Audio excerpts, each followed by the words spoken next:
آپ کی صفت بھی قرآن نے النبی الامی کہ نبی علیہ الصلوۃ والسلام نے دنیا میں نہ کسی سے لکھنا سیکھا تھا اور نہ ہی نبی علیہ السلام نے کسی سے پڑھنا سیکھا تھا۔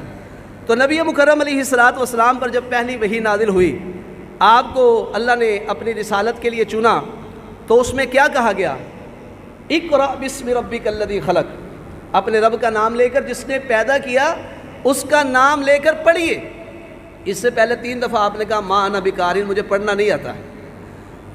پھر یہ آیات پڑھی گئی خلق الانسان من علق، اللہ نے کس کو پیدا کیا؟ انسان کو پیدا کیا۔ کس چیز سے پیدا کیا؟ من علق، خون کے لوتھڑے سے، جمے ہوئے خون سے۔ پھر کہا اقرأ وربک الاکرم، آپ پڑھیے، آپ کا رب بڑی عزتوں والا ہے، اور جو عزتوں والا ہوتا ہے نا اس کے ساتھ جس کے تعلق بن جاتے ہیں اس کو بھی عزتیں مل جاتی ہیں۔ ویسے تو اللہ تعالیٰ کی ساری مخلوقوں میں سے سب سے عزت والی مخلوق حضرت انسان ہے، جیسا کہ فرمایا وَلَقَدْ كَرَّمْنَا بَنِي آدم، ہم نے آدم کی اولاد کو بڑی عزتوں سے نوازا ہے۔ تو اللہ فرماتے ہیں اقرأ وربک الاکرم، آپ پڑھیے، آپ کا رب بڑی عزتوں والا ہے۔ الذی علم بالقلم، جس رب نے قلم کے ذریعے علم سکھایا ہے۔ علم الانسان ما لم یعلم، انسان کو وہ کچھ سکھا دیا جس کو یہ جانتا نہیں تھا۔ اللہ ذوالجلال والاکرام نے یہ آیات نازل کی۔ پیارے پیغمبر علیہ الصلوۃ والسلام اس وقت طبی طور پر آپ نے فرمایا خشیت علی نفسی، مجھے اپنے نفس کے اوپر ڈر ہے۔ نبی اسلام حضرت خدیجہ رضی اللہ تعالی عنہا کے پاس تشریف لائے، تو دیکھیں نبی مکرم علیہ الصلوۃ والسلام کی جو یہ 40 سال سے پہلے کی زندگی تھی، کیسی بہترین زندگی کہ جب نبی علیہ السلام ڈر کے اپنے گھر میں پہنچتے ہیں، آپ پہ خوف طاری ہوتا ہے، تو حضرت خدیجہ رضی اللہ تعالی عنہا سے فرماتے ہیں زملونی زملونی، مجھے چادر اڑاؤ چادر اڑاؤ۔ اور پھر نبی علیہ الصلوۃ والسلام نے اپنا واقعہ حضرت خدیجہ سے بیان کیا اور اپنے جان کے خطرے کی بات کی، تو انہوں نے آگے سے کیا کہا کلا واللہ ما یخزیک اللہ ابدا، ایسے نہیں ہو سکتا، آپ اپنی جان کا کیوں ڈر کر رہے ہیں؟ اللہ کی قسم، اللہ ذوالجلال والاکرام آپ کو کبھی بھی رسوا نہیں کر سکتا۔ یہ کس زندگی کو دیکھ کے کہہ رہی ہے؟ بعثت سے پہلے کی زندگی، کیونکہ آپ کے اندر کچھ خوبیاں ہیں، کچھ نہیں بہت زیادہ خوبیاں ہیں، جو یہاں پہ گنوائی وہ چند تھی۔ وہ کیا ہے کہ سب سے پہلے انکا تصل الرحمہ، آپ تو رشتہ داریاں ملاتے ہیں، توڑتے نہیں۔ اگر آپ رشتہ داریاں توڑتے ہوں، بیچ میں سے کوئی دشمن نکلے، پھر تو خطرہ ہو سکتا ہے جان کا، لیکن آپ تو ہمیشہ سے رشتہ داریوں کو جوڑتے آ رہے ہیں۔ انکا تصل الرحمہ، ابھی کیونکہ نبوت کا اعلان نہیں کیا تو آپ تو رشتہ داریوں کو توڑتے نہیں بلکہ ملاتے ہیں۔ اور دوسرے نمبر پر تحمل الکلہ، آپ تو لوگوں کا بوجھ اٹھانے والے ہیں، جو بوجھ نہیں اٹھا سکتا آپ اس کا بوجھ اٹھاتے ہیں۔ ایسے لوگ تو بڑے پیارے ہوتے ہیں۔ اب تو سیلاب آیا ہوا ہے، جو بھی تنظیم خدمت خلق کا کام کر رہی ہیں، اس کا تعلق مرکزی مسلم لیگ سے ہو یا اس کا تعلق مرکزی جمعیت کے ساتھ ہو، اس کا تعلق اہل حدیث یوتھ فورس کے ساتھ ہو، وہ خدمت خلق کا نام لے کر کام کر رہے ہوں، ان سب تنظیموں کی لوگ عزت کر رہے ہیں، ان کا احترام کر رہے ہیں۔ اب کتنا سخت سیلاب آیا ہوا ہے، وہ لوگوں کو کشتیوں کے ذریعے نکال کے لا رہے ہیں، اور آپ سے یہ چیزیں چھپی ہوئی نہیں ہیں۔ یہ ہے نبی علیہ السلام کی زندگی، یہ ہے آپ علیہ السلام کا مقصد، یہ ہے آپ علیہ السلام کا مشن۔ لیکن آج ہم صرف مشن کو منانے کے لیے آئے ہیں۔ آج ہم مشن منا رہے ہیں، آج ہم جشن کی صورت میں مشن منا رہے ہیں، لیکن مشن کو ہم اپنا نہیں رہے۔ یہ ہماری بہت بڑی غلطی ہے۔ یہی جشن کرنے والے کہاں ہیں؟ سیلابوں کے اندر لوگوں کو بچا کے لانے والے، ان کی خدمتیں کرنے والے کہاں گئے اب؟ اس لیے ہم صرف منانے کے لیے رہ گئے ہیں۔ نبی اسلام کی سیرت کو اپنانا بھی ہے۔ نبی اسلام تحمل الکلہ، لوگوں کا بوجھ اٹھاتے ہیں۔ وہ تکسب المعدوم، جس کے پاس کچھ نہیں ہے اس کو کما کر دیتے ہیں۔ یہ کون کہہ رہی ہیں؟ نبی علیہ السلام کی بیوی، کہ جس کے پاس کچھ نہیں ہوتا آپ اس کو کما کر دیتے ہیں۔ پھر مہمان آ جائے وَتَقْرِي الضَّيْفَ، گھر سے نکالا نہیں جاتا مہمانوں کو، بلکہ آپ علیہ السلام مہمانوں کی مہمان نوازی کرتے ہیں۔ آپ تو مہمان نوازی کر رہے ہیں۔ وَتَقْرِي الضَّيْفَ وَتُعِينُ عَلَى نَوَائِبِ الْحَقِّ، اس کے بعد کیا؟ حق کے جتنے بھی کام ہیں، حق کے جتنے بھی معاملات ہیں سب کاموں پہ محمد رسول اللہ صلی اللہ علیہ وسلم معاونت کرتے ہیں۔ یہ کون کہہ رہی ہیں؟ حضرت خدیجہ رضی اللہ تعالیٰ عنہ۔ کس کو کہہ رہی ہے؟ نبی مکرم علیہ السلام۔ کیا آپ میں اتنی خوبیاں ہیں؟ اتنی خوبیاں ہوں پھر آپ کو اپنی جان کا کیوں ڈر ہے؟ آپ کو ڈر نہیں ہونا چاہیے۔ تو یہاں سے محمد رسول اللہ صلی اللہ علیہ وسلم کی بیوی نے آپ کو حوصلہ دیا، تو نبی مکرم علیہ السلام پر پھر مختلف انداز سے وحی نازل ہوئی۔ پھر یہ بھی اللہ نے کہا وَقُرْ رَبِّ زِدْنِی عِلْمًا۔ اب اللہ نے علم دینا تھا، آپ کی علمی زندگی ہے، آغاز میں علم سے نوازا جا رہا ہے۔ پیارے پیغمبر علیہ السلام کو کہا جا رہا ہے وَقُرْ رَبِّ زِدْنِی عِلْمًا۔ اب آپ دعائیں کریں۔ دعائیں کیا کرنی ہے؟ اے میرے پروردگار میرے علم میں اضافہ فرما۔ کس سے دعا کرنی ہے؟ کیونکہ دنیا میں تو لکھنا پڑھنا کسی سے سیکھا نہیں، سیکھ لیتے تو وہ استاد بن جاتا، استاد کا مقام زیادہ ہو جاتا۔ اس لیے اللہ نے امیین میں آپ کو پیدا کیا اور آپ کو آپ کی صفت امی بیان کر کے اللہ ذوالجلال والاکرام خود محمد رسول اللہ کے استاد بنے۔ وَعَلَّمَكَ مَا لَمْ تَكُنْ تَعْلَمْ وَكَانَ فَضْلُ اللَّهِ عَلَيْكَ عَظِيمًا۔ اللہ نے آپ کو وہ کچھ سکھا دیا جو آپ جانتے نہیں تھے، اور یہ اللہ کا آپ کے اوپر بہت بڑا فضل ہے۔ تو میرے بھائیوں، اللہ نے پہلے آپ کو علم دیا ہے، اس لیے امام بخاری رحمہ اللہ کہتے ہیں عمل بعد میں ہے، علم پہلے، کیونکہ اللہ قرآن میں کہتے ہیں فَعْلَمْ أَنَّهُ لَا إِلَهَ إِلَّا اللَّهُ۔ اس بات کو جان لیں کہ اللہ کے علاوہ کوئی عبادت کے لائق نہیں، پہلے جاننا ہے، یہ جاننا ہی علم ہے۔ اور اس کو اللہ نے کہا کہ آپ کو اللہ نے سکھایا۔ علم جو ہے یہ اللہ کا بہت بڑا فضل ہے آپ کے اوپر۔ اور دوسرے مقام پر کیا فرمایا؟ اللہ ذوالجلال والاکرام نے آپ کو وحی عظیم عطا کی، اور اس میں اس امت کی جو اصلاح اور کامیابی کے جو راز تھے وہ اللہ نے بیان کیے۔ کیسے کہا؟ الرحمن علم القرآن۔ رحمان وہ ہے جس نے قرآن سکھایا ہے، کسی اور چیز کا نام نہیں لیا۔ اگرچہ کتاب و سنت کے اندر محمد رسول اللہ کے اس دین کے اندر دوسرے علوم بھی مل جائیں گے، محنت کرنے والوں کو بہت کچھ ملتا ہے، لیکن مقصد وہ نہیں ہے، مقصد دینی علم ہے، اللہ کی وحی کا علم ہے۔ اس لیے فرمایا پیارے پیغمبر الرحمن علم القرآن، رحمان وہ ذات ہے جس نے قرآن سکھایا۔ خلق الانسان علمہ البیان، انسان کو پیدا کیا اور پھر اس کو وضاحت سکھا دی۔ اب بیان کا ایک تو معنی ہر انسان جو بولتا ہے وضاحت کرتا ہے، انسان کے اندر ایسا مادہ پیدا کر دیا کہ اپنی بات اگلے کو سمجھا سکے، اور دوسرا معنی جو محمد رسول اللہ صلی اللہ علیہ وسلم پر وحی اتری ہے اس کی وضاحت، جیسے کہ فرمایا جو آپ کی طرف نازل کیا گیا ہے اس کی آپ نے لوگوں سامنے وضاحت کرنی ہے، اس کو لوگوں تک پہنچانا ہے۔ تو نبی علیہ السلام پر جب یہ وحی اترتی تھی نا، نبی علیہ السلام اس علم کو حاصل کرنے کے لیے اپنی زبان کو جلدی جلدی حرکت بھی دیا کرتے تھے، جیسے کہ قرآن کریم کی آیت ہے، اللہ فرماتے ہیں لا تحرک بہ لسانک لتعجل بہ۔ آپ نے اس علم کو حاصل کیا اور کرنے میں تھوڑی سی جلدی کی تو اللہ نے آپ کو طریقہ کار بھی بتلائے ہیں کہ میری وحی کو کیسے آپ نے حاصل کرنا ہے۔ جبرائیل علیہ السلام آئے آپ کے قلب کے اوپر، جب اس وحی کا نزول ہو آپ کے سامنے یہ وحی پڑھی جائے تو اس وقت آپ نے زبان کو حرکت نہیں دینی۔ عبداللہ بن عباس کہتے ہیں نبی علیہ السلام وحی کو سنتے فوراً اپنے ہونٹوں کو حرکت دیا کرتے تھے، تو اللہ فرماتے ہیں لا تحرک بہ لسانک لتعجل بہ، اس کو جلدی جلدی حاصل کرنے کے لیے اے پیارے پیغمبر آپ اپنی زبان کو حرکت نہ دیں۔ ان علینا جمعہ وقرآنہ، یہ ہمارے ذمہ ہے اس کو آپ کے سینے میں جمع کرنا اور اس کی قرات پھر آپ اس کو پڑھیں گے، یہ ہماری ذمہ داری ہے، آپ کے سینے میں جمع کرنا اور پھر آپ لوگوں کے سامنے اس کو پڑھیں گے، قرآن اس کی تلاوت کریں گے، لوگوں کو پڑھائیں گے، یہ ہماری ذمہ داری ہے۔ آپ ایک دفعہ خاموش رہیں، خاموشی سے سنیں۔ فَإِذَا قَرَأْنَاهُ، جب ہم اس کی تلاوت کر لیں، جبرائیل السلام پڑھ لیں، فَاتَّبِعْ قُرْآنَ، پھر اس کی تلاوت کی پیروی کریں۔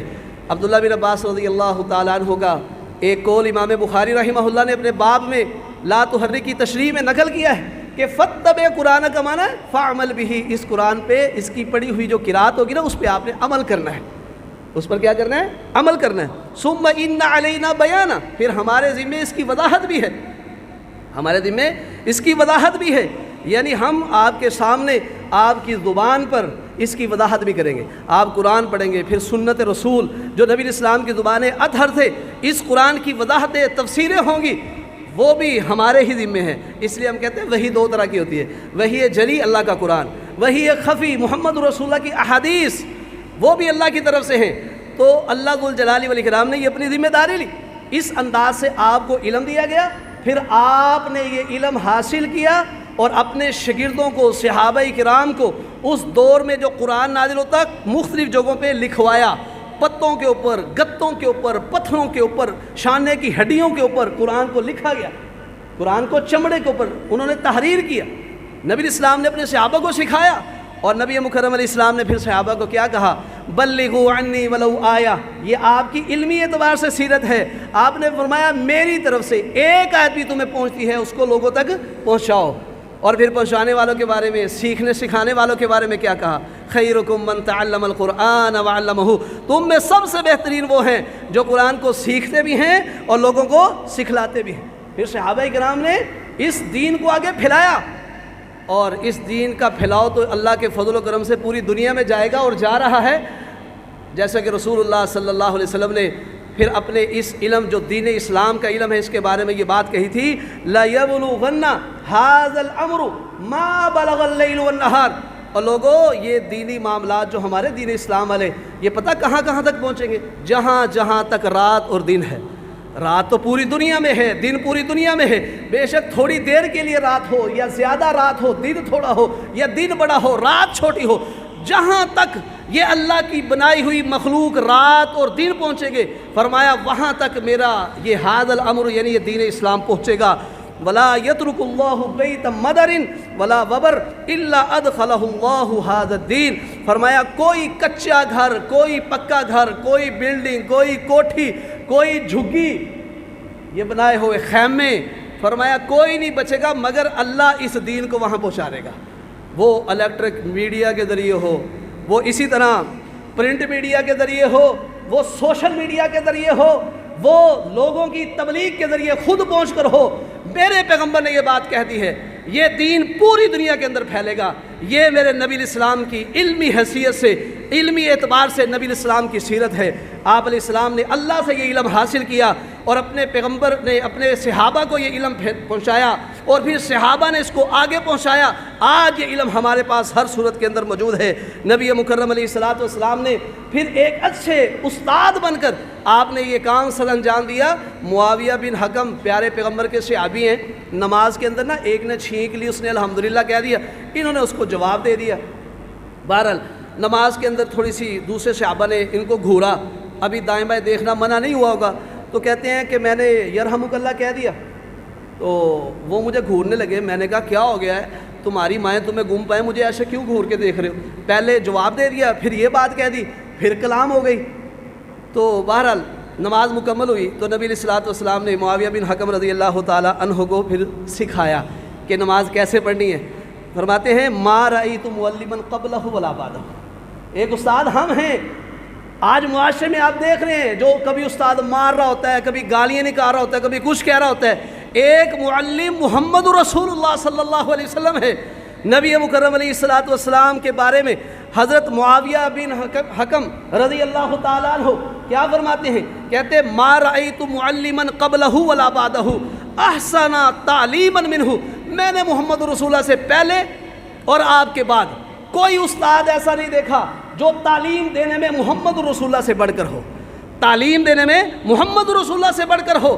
آگے کیا فرماتے ہیں؟ کہتے ہیں فواللہ، اللہ کی قسم، ما قہرنی، مجھے ڈانٹا نہیں، ولا ضربنی، مجھے مارا نہیں، ولا شتمنی، مجھے برا بھلا نہیں کہا، صرف اتنا کہا انا ہذہ الصلاۃ لا یصلح فیہا شیء من کلام الناس، اے معاویہ کہ یہ جو نماز ہے نا اس میں لوگوں کی کلام درست نہیں ہے، اس میں لوگوں کی کلام درست نہیں ہے، اس میں وحی الہی چلے گی، جلی کی صورت میں اور خفی کی صورت میں۔ وحی جلی قرآن پڑھ کر اور رکوع کے اندر سبحان ربی العظیم، سجدے میں سبحان ربی الاعلیٰ اور اللہ اکبر، رکوع جات سے سر اٹھاتے ہوئے سبی اللہ لمن حمیدہ، کیونکہ یہ لوگوں کی کلام نہیں ہے، یہ وحی الہی ہے۔ سبی اللہ لمن حمیدہ قرآن میں تو نہیں ہے نا، حدیث میں ہے نا، تو یہ وحی ہوئی نا، لوگوں کی کلام نہیں ہے، یہ میرے اللہ کی کلام ہے۔ وحی جلی کی صورت میں اور محمد رسول اللہ کی زبان اطہر کے ذریعے وحی خفی کی صورت میں۔ تو فرمایا اس میں سبحان اللہ پڑھنا ہے، اس میں اللہ اکبر پڑھنی ہے، اللہ اکبر کہنا ہے، قرآن کی قرات کرنی ہے۔ آپ نے ان کو اس طرح سکھایا، ایسے بہترین معلم۔ تو نبی مکرم علیہ السلام کی زندگی، سیرت، تعلیم کے اعتبار سے تو پھر اگر ہم مطالعہ کریں حدیث کی کتابوں کا، آپ نے ہر شعبے کے اندر لوگوں کی رہنمائی کی ہے۔ وہ شعبہ عبادت کا ہو، وہ ریاضت کا ہو، وہ شعبہ جہاد کے اعتبار سے ہو، وہ شعبہ آئلی زندگی کے اعتبار سے ہو، وہ شعبہ خدمت خلق کے اعتبار سے ہو، حکومتی نظام کے اعتبار سے ہو، جس اعتبار سے بھی ہے، نبی علیہ الصلوۃ والسلام نے ہر ترقی اور عروج کے ہر گوشے کو پیارے پیغمبر علیہ الصلوۃ والسلام نے لوگوں تک پہنچا دیا۔ تو آج کتابوں کی صورت کے اندر ہمارے پاس موجود ہے، آج ہمارے پاس موجود ہے، تو نبی علیہ الصلوۃ والسلام کے علم کی یہ روشنی ہر جگہ ہے۔ اس لیے نبی السلام کی صفت قرآن نے کہا سراجم منیرا، روشن چراغ، ایسا علم دے کر کے ہیں، ہر طرف روشنی ہی روشنی آپ کے علم کی ہے۔ تو اللہ کے فضل و کرم سے ہمارے پیغمبر علیہ الصلوۃ والسلام نے دنیا میں ترقی کے، عروج کے جتنے بھی ذرائع تھے، میرے پیغمبر نے ہر طرح سے اپنی امت کی خیر خواہی کر دی ہے، اور یہ دین آپ نے فرمایا جہاں تک رات اور دن جاتا ہے وہاں تک پہنچے گا۔ تو میرے بھائیوں، نبی مکرم علیہ السلام کی ایک یہ زندگی علمی اعتبار سے تھی، اور آج بہت سے مسلمانوں نے علوم حاصل کیے ہوئے ہیں۔ اب آئیے نبی اسلام کی سیرت عملی اعتبار سے دوسرا پہلو، آج ہمارے پاس علم ہے لیکن اس پہلو سے ہم دور ہیں۔ اب خطبے کی اذان ہو جائے، ہمیں علم دیا گیا کہ مسجد میں آؤ، اب آپ دیکھ لیں جب خطبہ شروع ہوتا ہے کتنے لوگ مسجد میں آتے ہیں۔ عملی اعتبار سے ہمارے اندر کمی ہے، عملی اعتبار سے کمی ہے۔ نبی السلام نے جو ہمیں علم دیا ہے نا، اب اصل مقصد کیا ہے، اس کے اوپر عمل کیا جائے۔ لیکن اس اعتبار سے اللہ ذوالجلال والاکرام نے ہمیں قرآن کریم میں اس آیت کے ذریعے سمجھایا ہے کہ لقد کان لکم فی رسول اللہ اسوۃ حسنہ، کہ تمہارے لیے اللہ کے رسول کی زندگی میں ایک بہترین نمونہ ہے، اسوہ ہے، ماڈل ہے۔ پیارے پیغمبر کی سیرت کو اپناؤ، اس پر عمل کرنا ہے۔ اس لیے راوی سعد بن ہشام بن عامر رضی اللہ تعالیٰ نے سوال کیا، کس سے سوال کیا؟ امی عائشہ رضی اللہ تعالیٰ عنہا سے سوال کیا کہ آپ کے اخلاق حسنہ جس کی تعریف قرآن میں ہے کہ انک لعلی خلق عظیم، کہ آپ اخلاق کے بہت بڑے اخلاق کے اوپر فائز ہیں، اللہ نے یہ تعریف کی ہے، تو وہ کیا ہیں؟ جب حضرت نے یہ سوال کیا تو امی عائشہ رضی اللہ تعالیٰ عنہ، حضرت عائشہ رضی اللہ تعالیٰ عنہ طاہرہ مطہرہ نے اس صحابی کو کیا جواب دیا؟ پہلے اس سے سوال کیا الست تقرأ القرآن، کیا تو قرآن نہیں پڑھتا؟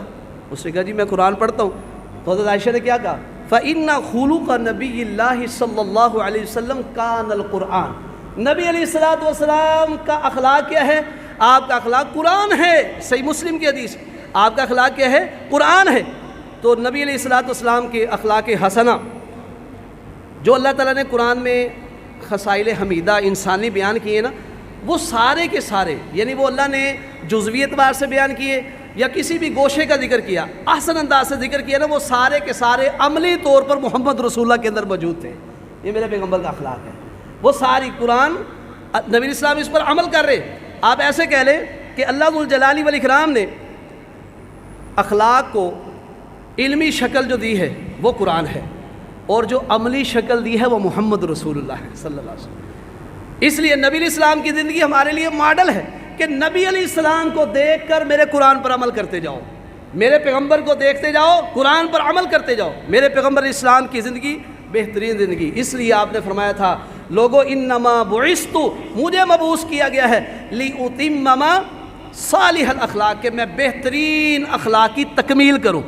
تو میرے پیغمبر کے اندر جتنی بھی خصائل حمیدہ ہیں یہ اتم طور پر آپ کے اندر عملی طور پر پائی جاتی تھی، لیکن ہم عملی طور پر نبی علیہ السلام کی سیرت کو اپنانے کے لیے تیار نہیں، اس لیے جشن مناتے نظر آئیں گے لیکن آپ کے مشن پر عمل کرتے ہوئے نظر نہیں آئیں گے۔ اس لیے مشن پر عمل کرنا ہے۔ میرے پیغمبر کا جو مشن ہے، دنیا میں آنے کا مقصد ہے، ہمارے لیے اللہ تعالیٰ نے محمد رسول اللہ کو کائنات میں مبعوث کیا ہے، ہماری رہنمائی کے لیے۔ وہ دین اس وقت سے چلا اور آج ہمارے پاس موجود ہے۔ اس لیے میرے بھائیوں، نبی علیہ السلام نے ہر شعبے کے اندر اس امت کی خیر خواہی کی ہے۔ مثال کے طور پر حکومتی نظام کیسے چلانا ہے اس کا علم بھی دیا، اور اس پر عمل نہ کرنے کی صورت میں آپ نے کیا فرمایا؟ اب حکمران ہیں، ان کو نبی مکرم علیہ الصلوۃ والسلام نے علم دے دیا ہے، آپ کا علم کتابوں میں موجود ہے، حکمران اس علم کو حاصل کر کے اب آگے کیا کرنا ہے؟ بس حاصل کرنا ہے؟ نہیں، اس پر عمل کرنا ہے۔ اب اگر وہ حاکم علم حاصل کرے، پہلی بات تو یہ ہے ہماری بدقسمتی، ہمارے حکمران اسلامی علم حاصل نہیں کرتے۔ اگر حاصل کر لے پھر اس پر عمل نہیں ہے۔ نبی علیہ الصلوۃ والسلام نے کیا فرمایا کہ جو بندہ مسلمانوں میں سے کسی رعیت کا والی بن جاتا ہے، پھر وہ اس حال میں فوت ہو کہ وہ ان کو دھوکہ دے رہا ہو. کیا کر رہا ہو؟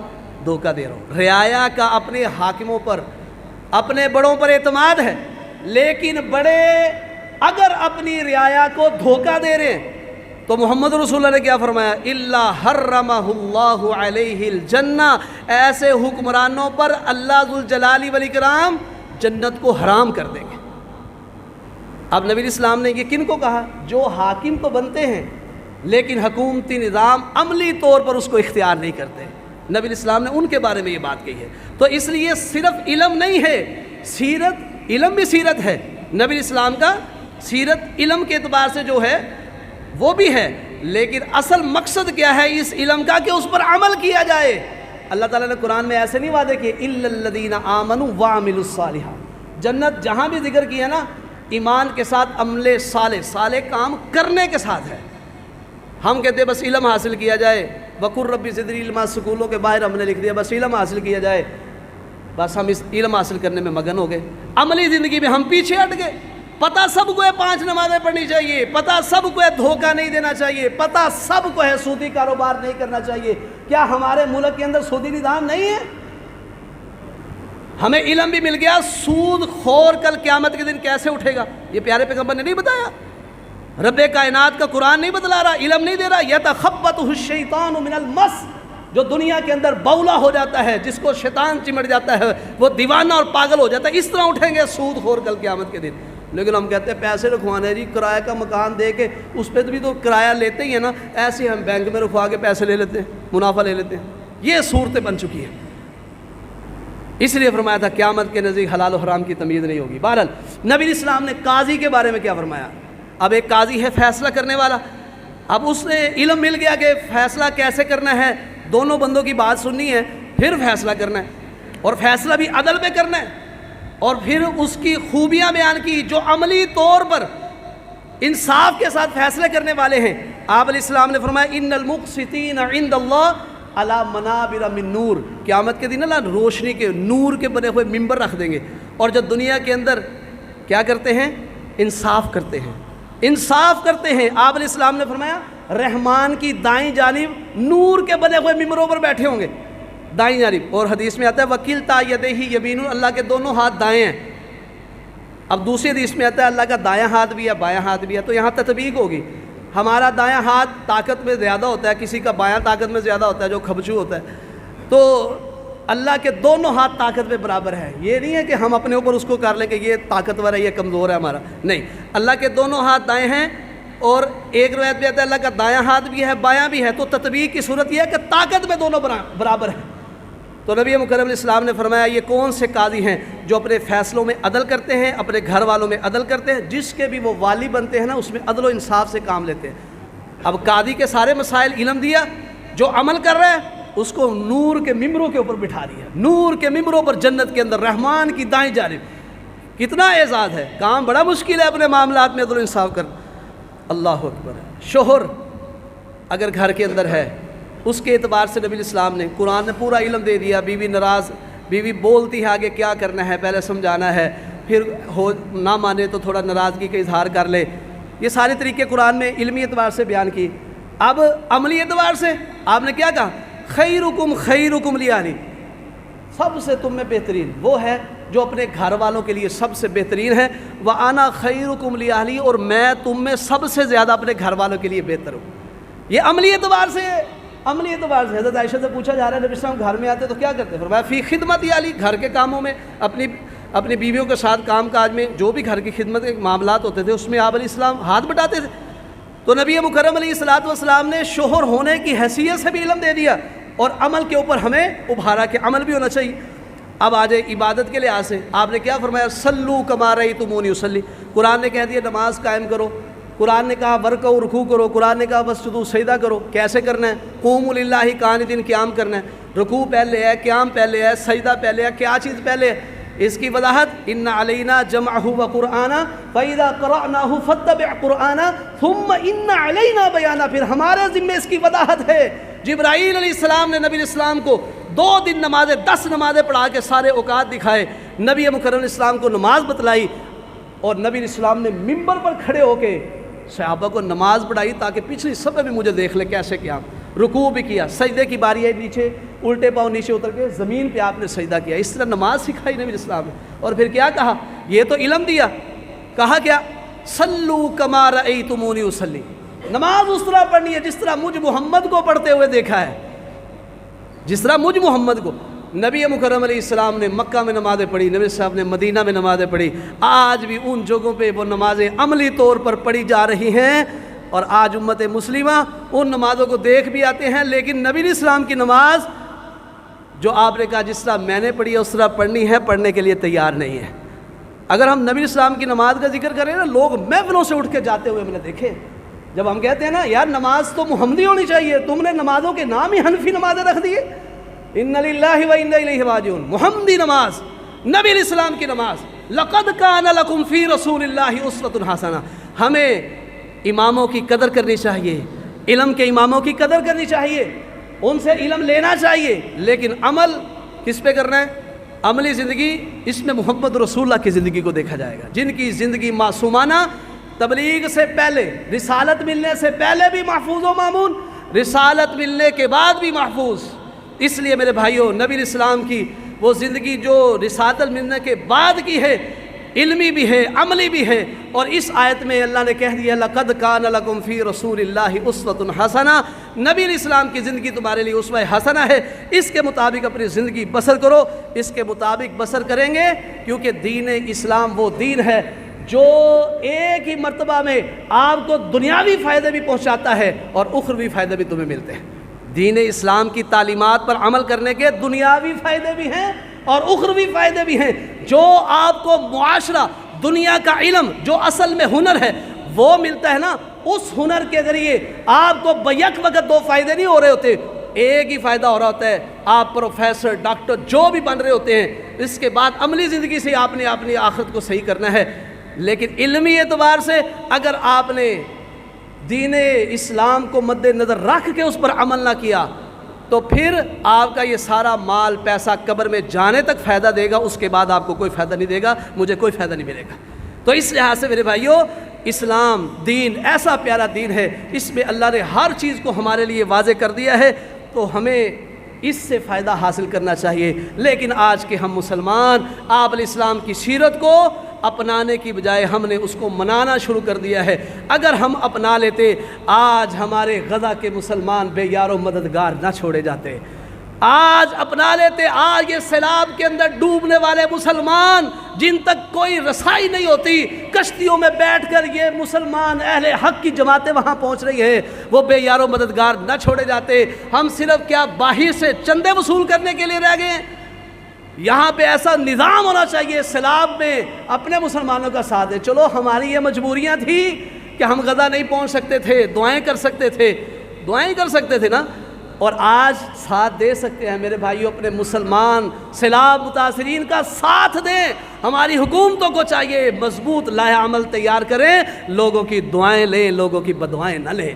اگر عزت کائنات کے اندر چاہتے ہو تو محمد رسول اللہ صلی اللہ علیہ وسلم کا دیا ہوا علم, اس کے مطابق عملی زندگی میں, عملی میدان میں آئیں گے تو کامیابی ہے, وگرنہ خسارہ ہے. آج قطر کے اوپر حملہ ہو گیا, امت مسلمہ خاموش ہے.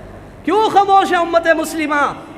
ایمان ختم ہو گئے ہیں کیا؟ ہم بک چکے ہیں کیا؟ غلام بن چکے ہیں کیا ہے؟ کیوں نہیں نبی الاسلام کی سیرت کو اپناتے؟ میرے پیغمبر نے کہا تھا وَلَن تَرْضَ عَنْكَ الْيَهُودُ وَلَا النَّصَارَى. ان آیتوں کی سمجھ نہیں آتی.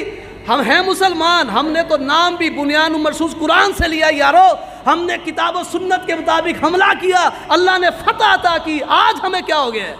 آج ہم اللہ کے دین سے کیوں دور ہیں؟ ہمیں آیتوں کی سمجھ نہیں آتی. یہود و نصارہ تم سے کبھی راضی نہیں ہو سکتے حتیٰ کہ تم ان کے دین کو اختیار کر لو, یعنی یہودی عیسائی بن جاؤ, پھر وہ جا کے راضی ہوں گے. تو آج ان کی مرضی کے مطابق نہ چلے تو ایسے ہوتا ہے. باری باری مسلمانوں کی باریاں لگی ہوئی ہیں, تھوڑا تھوڑا وہ چیک کر رہے ہیں, سٹارٹ کر رہے ہیں, چیک کر لیتے ہیں. وہ دیکھتے ہیں کہ یہ تو خاموش بیٹھے ہیں, ایسا ایسا سب کی باری آ جائے گی. لیکن نہ بھی آئے, میرا اللہ دیکھ رہا ہے. میرا اللہ دیکھ رہا ہے کہاں ہم دھوکے بازیاں کر رہے ہیں. میرے رب کو سارا پتہ ہے. اس لیے جب رب کی پکڑ آتی ہے نا, پہلے تو وہ خوش کرتا ہے, اتنا خوش کرتا ہے کہ لوگ زندگی کے اندر مگن ہو جاتے ہیں. فرمایا پھر ہم اچانک پکڑتے ہیں, پھر ہم چھوڑتے نہیں ہیں. اس لیے میرے بھائیوں, ہمیں ہمارے حکمرانوں کو، ہمارے پاکستان کے سربراہ جتنے بھی ہیں جو اس کی ترقی کے لیے کوششیں کرتے ہیں، اللہ ان کی کوششیں قبول فرمائے۔ اگر وہ اس میدان سے جہادی میدان سے پیچھے ہٹیں گے نا، اپنے مسلمانوں کو بے یار و مددگار چھوڑ دیں گے، پھر میرے بھائیوں ہم سب کو ذلت ہمارے مقدر میں کر دی جائے گی۔ وہ دین سے بچنا چاہیے، ڈرنا چاہیے، اللہ سے دعائیں کرنی چاہیے۔ پروردگار عالم دین اسلام کو ہمارے ذریعے دنیا میں عزت عطا فرما اور ہماری زندگی کے تمام گناہوں کو معاف فرما۔ وآخر دعوانا الحمدللہ رب العالمین۔